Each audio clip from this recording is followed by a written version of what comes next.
I am avoiding as much as possible comments made by the president-elect, having made that decision after he won in November.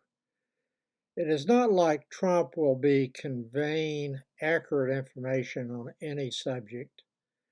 Trump has proven beyond any doubt that making tens of thousands of false and misleading statements is unfortunately a path to political power in the United States. Just repeat the false claim over and over again, making hand gestures that we're all familiar with now, and deliver the false statements in a serious tone.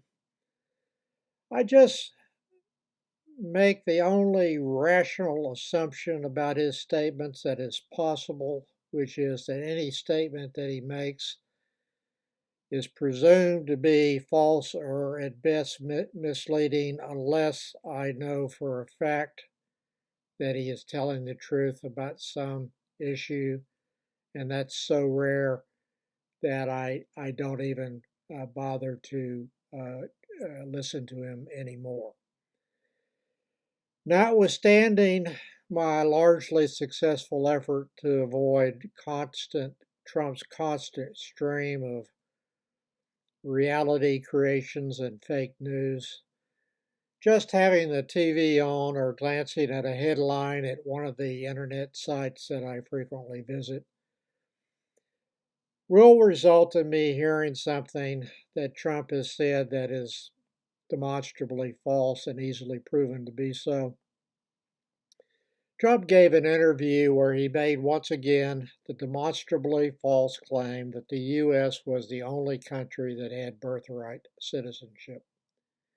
By demonstrably false, I am simply saying go and make an internet search about countries with birthright citizenship. You will see that there are many besides the United States who have birthright citizenship. One of them is Canada, who passed a law in 1977 that makes all persons born in Canada citizens with very and extremely limited exceptions. The other country bordering the U.S., Mexico, has a provision in its constitution similar to the 14th Amendment to the U.S. Constitution that anyone born in Mexico is automatically a citizen regardless of their parents' nationality. The 14th Amendment of the U.S. Constitution was passed in after the Civil War and has the following first sentence, and I quote, all persons born or naturalized in the United States and subject to the jurisdiction thereof are citizens of the United States and of the states where they reside, end quote. Republicans claim that the clause, quote, subject to the jurisdiction thereof removes babies born in the United States when the parents are unlawfully in the country. That is just an absurd reading of what is commonly understood in the U.S. and British common law by subject to the jurisdiction thereof. The former United States Military Academy law professor Margaret Stock described the Republican argument to NPR in 2018 as a, quote, lunatic fringe argument. Both the parents who are here illegally and their child who is born in the United States are subject to the U.S. and state jurisdiction. The parents are required to pay taxes and may be arrested for violating any state or federal law, including abusing the child. They can be civilly sued in state and federal court for any alleged act or omission, like being involved in or causing a car accident. The phrase subject to the jurisdiction is meant to exclude only children of diplomats who, by treaty, are not subject to the U.S. jurisdiction for civil or criminal liability in state or federal courts, but can only be expelled as persona non grata. There are a couple of important issues raised by Trump continuing to repeat his false claim over and over again that the U.S. is the only country with birthright citizenship. Some may say that he just does not know that the statements are false and no one in his inner circle would ever bother to correct him with accurate information on any subject, no matter how important or critical to the nation the subject is. They would fear for their jobs if they did so. Trump is ignorant, and correcting him on any matter may not be advisable for anyone who wishes to keep their jobs. The other explanation is that he knows that he is lying and has been told that his claim is untrue, but he continues to claim it over and over again as that the U.S. is the only country with birthright citizenship. That is what pathological liars will do, and I do believe Trump enjoys manipulating people with false information, knowing just how easy that is to do. Ridiculously easy, unfortunately.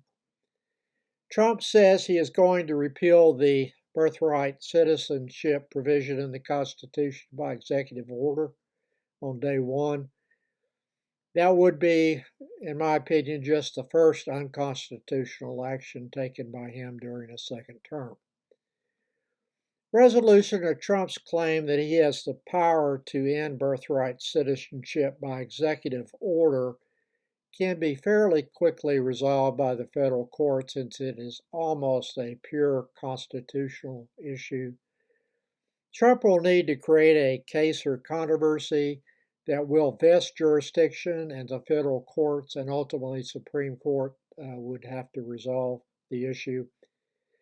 This could be done by Trump removing a young child born in the U.S. to parents who have immigrated illegally into the country, or that just happens as a result of his orders without him actually ordering that particular result, or an alternate route would be, which may be sufficient, would be for Trump to order the government to refrain from issuing a passport for anyone born in the U.S. whose parents were not U.S. citizens at the time of their birth and who were not present in the U.S. legally. I believe that Trump will do something that creates a case or controversy. The Supreme Court has already decided this issue, holding that a birthright citizenship was created in the first sentence of the 14th Amendment, and that decision goes back to 1898. That precedent and all others mean nothing to the 6 Republican Supreme Court justices, nor will the plain meaning of the 14th Amendment, which clearly supports birthright citizenship, cause them to affirm that other ruling from 1898. The Republican majority of the Supreme Court are results-oriented justices. Whatever result they want will happen, and nothing will stand in their way, not the professed adoption of judicial standards like plain meaning or original intent, and certainly no prior Supreme Court decision, no matter how old and no matter how many times affirmed and reaffirmed by other Supreme Court justices in decisions in the past.